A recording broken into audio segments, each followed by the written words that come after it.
Previously on Dude Stuff.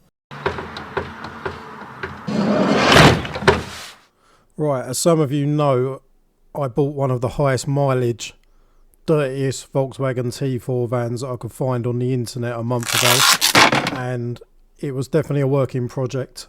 It was disgusting, dirty, things were broken, things were crusty. You felt like you needed a tetanus injection just to drive the thing. It was really quite vile. However, I thought that was the only problems with the van, and it's something that I could take care of with a pair of rubber gloves. I was quite wrong. I thought it just needed a really good clean, and there was much more to the eye than just the grime, the rust and the dirt. So that leads us on to today's video. What else was wrong with my expensive 2003 T4? Right guys, so finally found out all the things that are really wrong with the Volkswagen T4 that I bought. Apparently when I bought this it had a full engine rebuild, new gaskets, no oil leaks.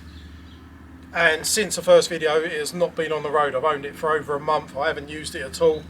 On the first day after shooting the first video, the auxiliary belt started squealing, started getting big puddles of oil all over the floor. It's been nothing but a nightmare. I've had it into 3 different garages. The first 2 didn't want to touch it. It's been a complete nightmare. In short, I found this lovely guy here, Nick, who's been a Volkswagen mechanic for how many years? 39 years. 39 years. I mean, finding guys like Nick is really gold dust. Like guys that have worked on T4s and got the experience. Most new garages just want to work on new stuff. They don't really want to get involved in anything that's a bit of a headache, or they haven't got experience in the old vans. But I was lucky enough to find Nick through making a few phone calls, and he's had it a couple of weeks working on it on and off, I think, something like that. Yeah.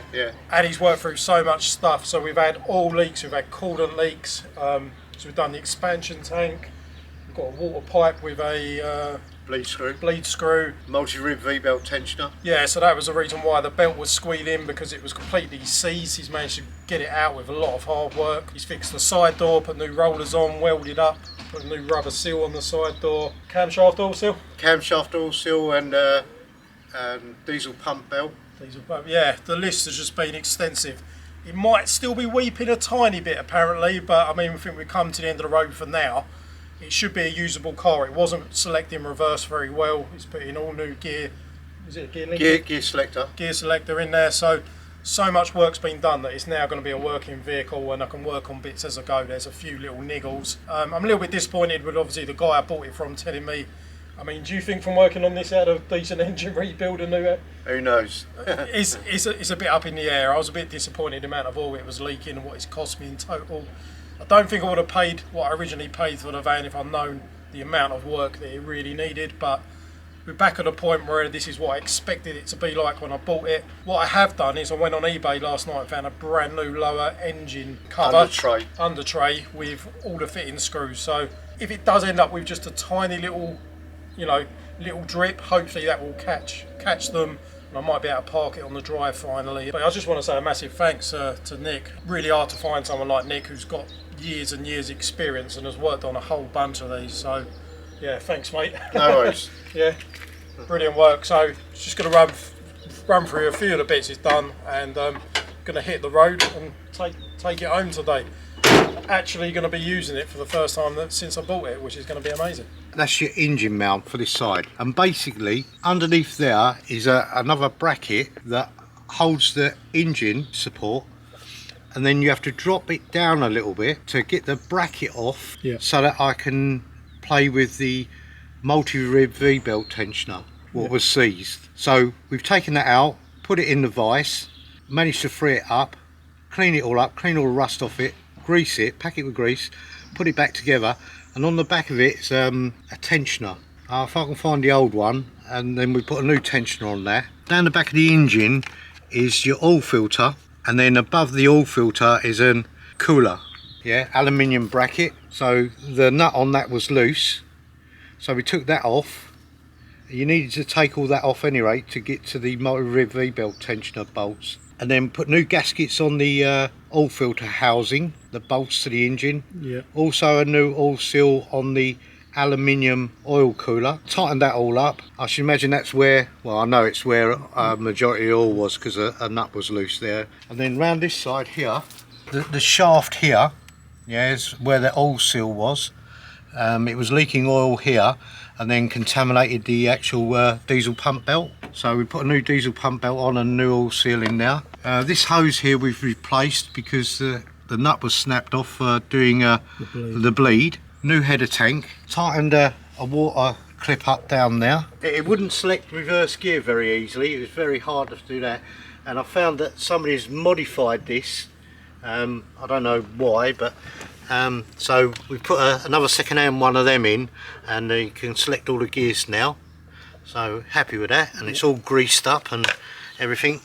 And then this is the timing belt that's all contaminated with oil. So I don't know if you can see right in there. Basically, it had a hole in the runner where the roller goes, and the roller was dropping in there. So we welded a plate on the underside, so that's okay now. I did think they had a bit of a lip missing on this. I've done that as well. Oh, you've done that as well? Yeah.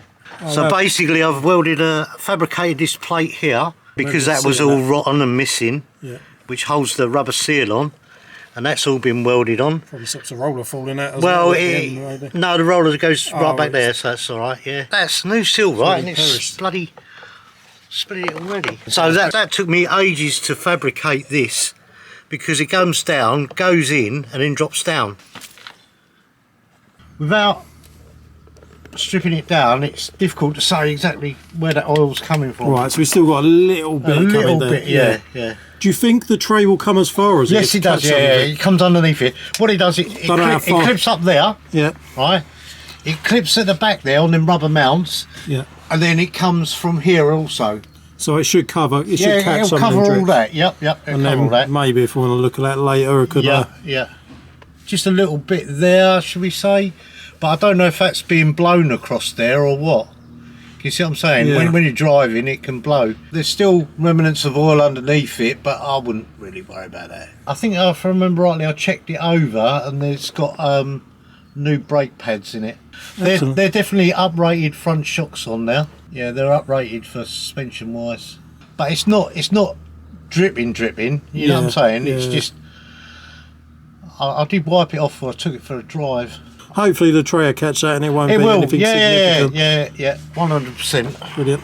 And then somebody, I believe possibly, has either picked up on the back of the ignition switch or on this relay plate somewhere to make the headlights come on as soon as you push a key in the ignition.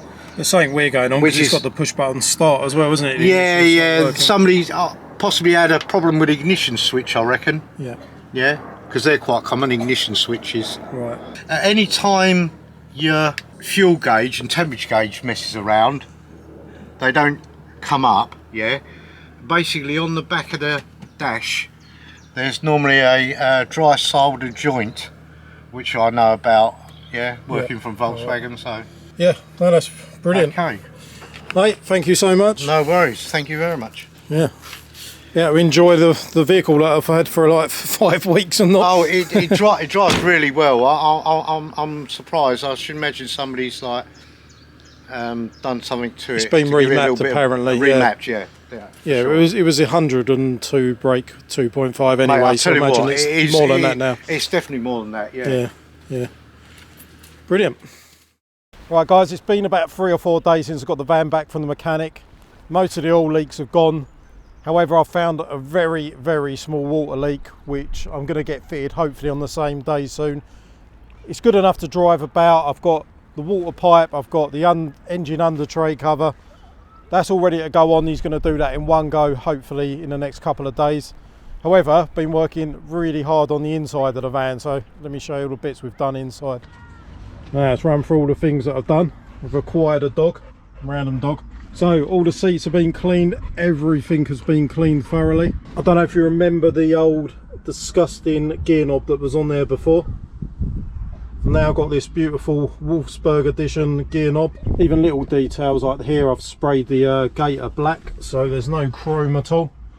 Got a black carpet with grey piping. All the dashboard's been cleaned. Fixed the catch on the glove box, so now that closes. All the sticky sweets are gone from under there.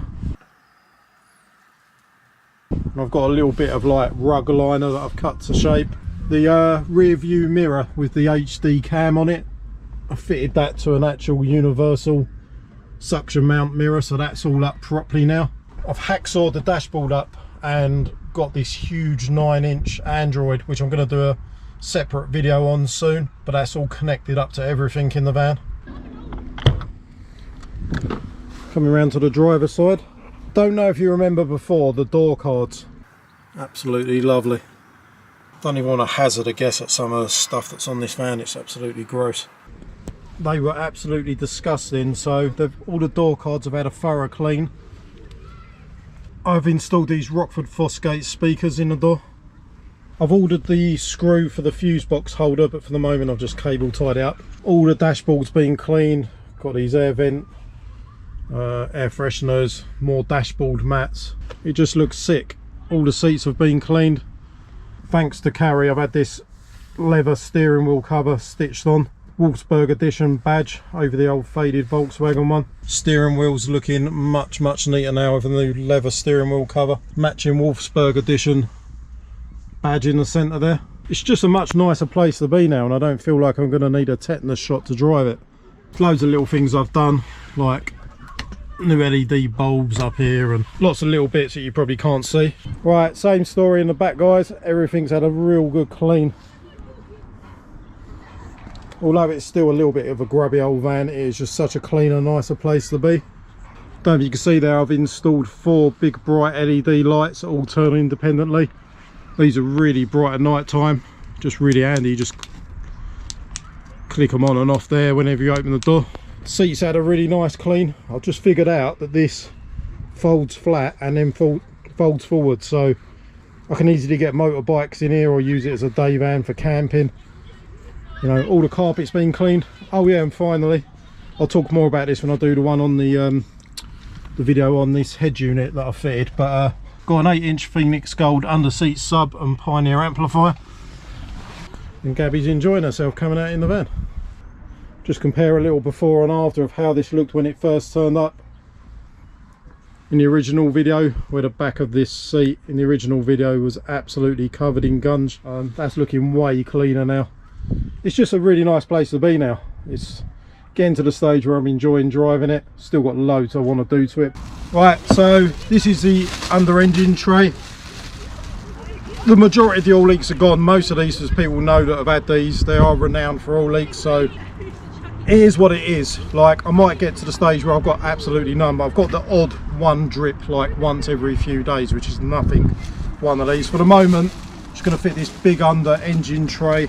That should help with a bit of road noise, and it will catch the odd drip. So I've been parking on the driveway and I've had one drip in the last 4 days, so really not bad. And whilst I'm back up at the mechanic again, got this, get it out of the box, this metal water pipe. So I put the photo up on the screen now, but somebody before has put like some JB Weld like metal stuff on there, done a bit of a bodge on it, and I literally had just like a drip. No, not a drip. I had about a cup worth of coolant on the floor one morning. Never had nothing since. It's really weird. It doesn't drip when it's hot, but I'd rather replace it anyway. So that's it for this video today, guys. Hope you enjoyed the little update on this van. Let me know, do you want to see this thing, perhaps what you want to see me do next on it. I'm thinking of doing something with the bodywork, perhaps hand painting it, perhaps. I don't think I want to wrap it because I don't want to go over any surface rust. I like to do it properly. So do you want to see me maybe hand paint this myself in a matte colour, or do you want to see a proper respray if I can get someone like Dread Effects to do a proper paint job on it? Let us know in the comments. Hope you enjoyed this little video, and I'll see you guys in the video soon. Take it easy.